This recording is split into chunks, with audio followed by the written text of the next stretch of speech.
मुझे बहुत खुशी है कि चुनाव और राजनीतिक सुधार के विषय को लेकर आज जयपुर में एक संगोष्ठी हो रही है और इलेक्शन वॉच और एनसीपीआरआई और बाकी सारी संस्थाएं उसमें शामिल है। मुझे खुशी इस बात की है कि जब आम जनता चुनाव के बारे में सोचे, उसको शुद्ध करने के बारे में सोचे, उसमें सुधार होकर एक सही जनतंत्र को अमली जामा पहनने के लिए ये चुनाव बहुत पवित्रता से देखने चाहिए। और इसलिए जब भी चुनाव सुधार की बात होती है तो मैंने देखा है पिछले 40 साल से लगातार हमारे नेता, सर्वोच्च नेता और भारत के पूर्व उप प्रधान लाल कृष्ण आडवाणी जी ने लगातार 40 साल से इसी एक विषय का ऐसा गहरा अध्ययन भी किया और अनेक सुधारों के लिए प्रयास भी किए कि लगातार वो चुनाव सुधार और राजनीतिक शुचिता के बारे में बोलते हैं और वो करते रहते हैं। मुझे खुशी इस बात की है कि चुनाव की सबसे प्राथमिकता ये थी कि हर एक जो व्यक्ति अधिकारी है मतदान के लिए, उसको ठीक तरह से वोट का अधिकार मिले और वोट का अधिकार मिले और वो वोट डाल सके। उसमें जो दिक्कतें थी, बहुत सारी दिक्कतें पिछले कुछ वर्षों से जो सुधार हुए हैं, खासकर सेशन के समय से जो शुरू हुआ है, तो अब 100 मीटर के दायरे में बाहर के प्रदेश से सीआरपीएफ लाते हैं, वो रखते हैं, वो आइडेंटिटी देखकर वोटर को भेजते हैं, वोटर वहां जाकर निसंकोच तरीके से वोट डाले, इसकी व्यवस्था हो गई है। इलेक्ट्रॉनिक वोटिंग पद्धति आ गई है और मेरा इलेक्ट्रिक वोटिंग मशीन पे मेरा भरोसा है। कुछ लोग मानते हैं कि उसमें भरोसा नहीं, तो तकनीकी पहलुओं की बहुत चर्चा हुई और उसमें भी अब पेपर ट्रेल का एक सुविधा चुनाव आयोग ने स्वीकार किया है। तो वोटिंग होगा इलेक्ट्रॉनिकली, लेकिन उसका पेपर का एक सबूत भी आपके पास रहेगा। तो ये जो सुधार लगातार होते जाते हैं, मुझे लगता है आप जैसी संस्थाएं और आप जैसे लोग जो बारी बारीकी से अध्ययन करते हुए सुझाव देते हो, उसका निश्चित परिणाम होता है। हमें विश्वास रखना चाहिए कि हम जो प्रयास करते हैं वो असफल नहीं होंगे, अंततोगत्वा वो कहीं ना कहीं सफलता पाते हैं और ये सुधार लगातार होते हैं। क्योंकि ऐसा नहीं कि दुनिया के सारे लोग बुरे हैं। गांधी जी जैसा कहते थे, दुनिया में बुराई इसलिए नहीं कि बुरे लोग ज्यादा है, लेकिन बुराई इसलिए है कि अच्छे लोग चुप है। और मैं आपको इसीलिए बधाई दे रहा हूं कि अच्छे लोग इकट्ठा आकर विचार करके छोटे बड़ी सुझाव देते हैं, तो उसका निश्चित उपयोग होता है। वही बोलना है, चुप नहीं बैठना है, यही हमारा काम है। और इसलिए आज जो चुनाव सुधार की चर्चा है उसमें एक ये जरूरी है, और राजनीतिक सुधार भी। फिर वोटर वोट डालने के बाद उसकी ठीक तरह से गिनती हो और सही नतीजे आए, उसके प्रक्रिया में भी कुछ और सुधार करने की जरूरत है। हम भी लिखते रहते हैं। पहले तो चुनाव की प्रक्रिया का प्रारंभ होता है वोटर लिस्ट तैयार करने में, और वहाँ बहुत अधिक सुधार की ज़रूरत है। लगातार हम फॉलोअप करते हैं, हमारे कार्यकर्ता भी बूथ बूथ में जाकर नए वोटरों की रजिस्ट्रेशन करते हैं, सभी पार्टियों के करते हैं, और एक अच्छा काम है। फिर फॉर्म 6 भरने के बाद जो प्रक्रिया होनी चाहिए, उसमें कभी कभी प्रशासन की तरफ से ढिलाई होती है, ये एक वास्तविकता है। और अन्य अन्य जगह अलग अलग और बहुत सारे जहाँ शहर तैयार होते हैं तो डुप्लीकेशन ऑफ वोटर्स है, बोगस रजिस्ट्रेशन है। तो अभी दिल्ली में लगभग 34 लाख वोटर बोगस निकले। अब ऐसे भी कुछ संगठित प्रयास होते हैं, उसके खिलाफ भी सामना करना पड़ेगा। फिर एक बड़ी जागृति की जरूरत है कि ज़्यादा से ज़्यादा वोटर जाए। मैं तो हमारे पूर्वोत्तर राज्यों को बधाई दूंगा। इस बार नागालैंड और मेघालय, जहाँ भी चुनाव हुआ, त्रिपुरा, वहाँ 90% के लगभग वोट हुआ। ये कहते हैं लोकतंत्र। अब किसी को शिकायत होने का सवाल ही नहीं है। हर एक कोई जो जा सकता है जाकर वोट डालेगा। अपने पसंद से डालेगा, बिना दबाव का डालेगा, तो फिर क्या बचा, और फिर नतीजे सामने आएंगे। अब एक सत्यापन आ गया कि चुनाव उम्मीदवार को जो एक स्टेटमेंट भर के देना है, एफिडेविट देना है कि उसमें उस पर कौन कौन सी धाराओं के तहत का जुर्म दाखिल हुए हैं और कौन कौन से केसेस बाकायदा चल रहे हैं। अब इसमें कभी कभी एक गड़बड़ होती है कि जब अनेक एनजीओज है जो इसको वॉच करते हैं और निकालते हैं, लेकिन हमारे यहाँ तो वो जो अपराधी जिनको लोग अपराधी समझते हैं, यानी कोई बलात्कार करे, कोई डाका डाले, कोई चोर लुटेरा हो, कोई भ्रष्टाचारी हो, तो वो गुनहगार है और उसको चुनाव में नहीं आना चाहिए। यह आम जनता की राय है और वो होनी चाहिए। इसके दो उपाय हैं। एक तो आज क्या है, आज हम महंगाई के खिलाफ प्रदर्शन करते हैं तो भी वो क्रिमिनल प्रोसीजर कोड की ही धाराएं लगती है हमारे सीआरपीसी की, और सीआरपीसी की धारा केवल 151 की नहीं लगती, केवल 144 की नहीं लगती। फिर पुलिस जो भी मन में आया, पुलिस को हमला किया, पुलिस को जान से मारने की कोशिश की, फिर वो पुलिस स्टेशन पर हमला किया, ये डाका पुलिस चौकी में डाका डालने का कोशिश, कुछ भी उसमें सेक्शन डालते हैं और ये सचमुच का अनुभव है। तो इसलिए आपको शायद ही कोई राजनेता मिलेगा जो कैंडिडेट होगा कि जो जिस पर मुकदमा नहीं है, लेकिन सभी मुकदमे यानी सब गुनहगार है ऐसा नहीं, तो फिर तो लोकतंत्र ही फेल हो गया।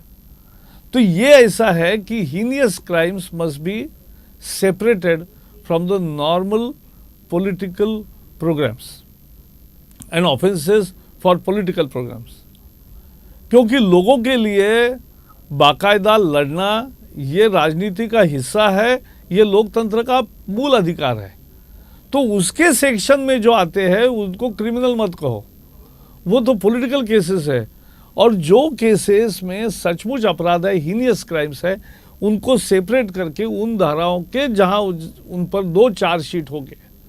हमने तो कहा है कि 2 चार्जशीट होंगे अगर कोर्ट के सामने, that they are chargesheeted in twice for, क्योंकि कुछ राज्यों में तो ऐसा भी है कि सारे विपक्षी लोगों को तुरंत एक चार्जशीट कर देंगे झूठा, लेकिन कोर्ट के सामने कोर्ट आरोप तय करता है, ये एक मुकाम है। तो कोर्ट अगर आरोप तय करता है 2 केसेस में, तो वो हीनियस क्राइम समझ के और उसको अपात्र घोषित करना चाहिए कि वो चुनाव नहीं लड़ सकेगा, ये हमारी मान्यता है। लेकिन हमें ये नहीं कहना चाहिए कि सारे सांसद में चोर लुटेरे डकैती बैठे हैं, इस तरह से हम लोकतंत्र पर क्या आस्था ही कम कर देंगे, ऐसी स्थिति नहीं है। 800 अगर सांसद है तो मैं आपको कहूँगा, यानी 8 भी नहीं होने चाहिए, लेकिन 80 समझो होंगे, लेकिन 720 ऐसे है कि जो बहुत अपना जिंदगी का 30-40 साल के तप करके लोगों की सेवा करते, लोगों के लिए संघर्ष करते, वहाँ तक पहुँचते हैं। तो ये भी हमें एक चित्र उल्टा नहीं देना चाहिए, तो नहीं तो लोकतंत्र की आस्था उड़ जाएगी, तो फिर लोकतंत्र जाएगा, तो फिर जो तंत्र आएगा उसमें तो आपके सम्मेलन भी नहीं होंगे और आप ये विचार सुधार, क्योंकि चुनाव ही नहीं होंगे तो फिर क्या होगा, तो काहे का सुधार करोगे। और इसलिए ये एक मुद्दा छोटा है लेकिन महत्वपूर्ण है। दूसरा, उसमें एक एफिडेविट देते हैं हम कि भाई मेरी कितनी मूवेबल इमूवेबल प्रॉपर्टी है, मेरे पत्नी की नाम पे क्या है। एक भ्रष्टाचार के निरोध के लिए ये एक अच्छा समझ गया, और हमारे ज़माने में 2000 में ये सब शुरू हो गया, उसको मान्यता हुई। सवाल ये है कि उसके बाद उसमें एक बड़ी गलतफहमी होती है। अब बीच में मैंने कहा मनमोहन सिंह जी का 1 करोड़ का था, अब 4 करोड़ के हो गए, तो देखो कैसे बढ़ गए। अरे ऐसा नहीं होता है। जो फ्लैट अपन 1 लाख रुपए में लेते 20 साल पहले, अब उसकी 1 करोड़ कीमत है शहरों में। अब वो 1 लाख का खरीद है, ये वहाँ आता नहीं, वहाँ तो मार्केट वैल्यू लिखना है, तो वो 1 करोड़ आती है। तो वो करोड़पति थोड़ा ही बन गया, वो तो रह रहा है, वो अगर वहाँ से उठेगा तो फुटपाथ पे रहेगा, तो ये थोड़ा ही ना है, तो वो कोई अमीर हो गए। एक है। दूसरे, उसका एक आजीविका का अधिकार है, जो वो अपना निजी कोई व्यवसाय ठीक तरह से है या जिसका सरकार से कोई ताल्लुक नहीं, उसकी पत्नी कमा रही है या उसके घर के बच्चे कमा रहे हैं, उनका कोई कारोबार है या नौकरी करते हैं, तो उनका तो उनको इनकम की पाबंदी नहीं है ना, कि वो सही तरीके से अपनी आय को बढ़ाए और आय का पूरा हिसाब रखे और हिसाब के तहत उसका टैक्स अदा करे। यही तो नागरिक का कर्तव्य है और वो होना जरूरी है, नहीं तो उससे भी गलतफहमी होती है कभी प्रचार में। ये आप याद रखने की बात है। हमने राज्यसभा के चुनाव एक तरह से भ्रष्टाचार मुक्त कर दिए, फिर भी लोग क्या क्या तरीके करते हैं हमने देखा है। चुनाव सुधार की बहुत सारे विषयों को एनडीए के ज़माने में बहुत सारे काम हुए और नए नए कानूनों को हमने उसमें उपलब्ध कराया। अब यही तरीका है कि धीरे धीरे आगे बढ़ते रहना है और इसलिए ऐसे सारे प्रयास, राजनीतिक पारदर्शिता, हमने अलाउ किया कि कंपनियां चेक से डोनेट कर सकती है राजनीतिक पार्टियों को। अच्छा काम है। मेरी पार्टी तो ऐसी है कि दीनदयाल उपाध्याय जी ने कहा कि कार्यकर्ताओं से धन जमा करेंगे, लोगों से जम कराएंगे, उसकी रिसीट अदा करेंगे। और इसलिए आज कार्यकर्ता, हमने एक आजीवन सहयोग निधि तैयार किया है कि कोई भी कार्यकर्ता या कोई भी समर्थक या कोई भी मतदाता हमारा जो बीजेपी को चाहता है लेकिन समय नहीं दे सकता, वो पैसे दे सकता है। 1,000 दे साल के, 5,000 दे, 10,000 दे, 1 लाख दे, 4 प्रकार के हैं। तो ये देने वाले हजारों की संख्या में लोग सामने आते हैं, खुद देते हैं। ऑनलाइन डोनेशन इकट्ठा करने वाला और उसका रिसीट देने वाला एकमात्र हम पार्टी है। लेकिन अब उसमें भी एक समस्या आती है। अब किसी कंपनी ने हमें डोनेशन दिया, उस कंपनी में कोई एनआरआई या कोई विदेशी ये होगा शेयर होल्डर, तो उसके कारण अब केसेस चल रही है, वो भी ज़रा गलत है एक तरह से। और इसलिए मैं मानता हूँ कि एक चुनाव और राजनीतिक सुधार, एक पारदर्शिता लाना, अगर एक तो अंतिम बात सत्य है कि वोट कौन देता है, वोट अगर वोटर ही देता है तो वोटर को भी जागरूक करना हमारा काम है। क्योंकि वोटर अच्छे लोगों को चुने, अपने विचारधारा के आधार पर चुने, पैसे के आधार पर ना चुने। लेकिन लोकल स्थानीय निकाय में चुनाव में जो स्थिति में देख रहा हूँ, पैसे का जो बल का, पैसे का जिस तरह से जिस कदर उसका बढ़ रहा है वो बहुत ही गंभीर है। और इसलिए ये पैसे का प्रभाव समाप्त करना भी इसी चुनाव और राजनीतिक सुधार की एक पहल है। मुझे लगता है आज के इस कार्यक्रम में जो भी चर्चा होगी और जो भी निष्कर्ष आएंगे, उन नतीजों को हम बहुत गंभीरता से देखेंगे। जो वाजिब है उनको हम उठाते रहेंगे, हम उसके लिए आग्रह करेंगे, इतना मैं वादा कर सकता हूँ। क्योंकि हमारी प्रतिबद्धता एक संस्था के लिए नहीं, चुनाव सुधार के लिए है, राजनीतिक सुधार के लिए है। क्योंकि हमारी प्रतिबद्धता लोकतंत्र के लिए है और सांसदीय लोकतंत्र ही आज के स्थिति में देश के लिए एक अच्छी सौगात लेकर आया है। तो इसको बरकरार रखने के लिए ऐसी सारी संगोष्ठी, ऐसी सारे विचार उपयुक्त है। और इसलिए मैं निश्चित रूप से आपके इन नतीजों को देखना चाहूँगा और हम इसके लिए निश्चित प्रतिबद्ध है कि अच्छे जो सुझाव होंगे उनको हम आगे करेंगे। बहुत बहुत शुभकामनाएं। धन्यवाद।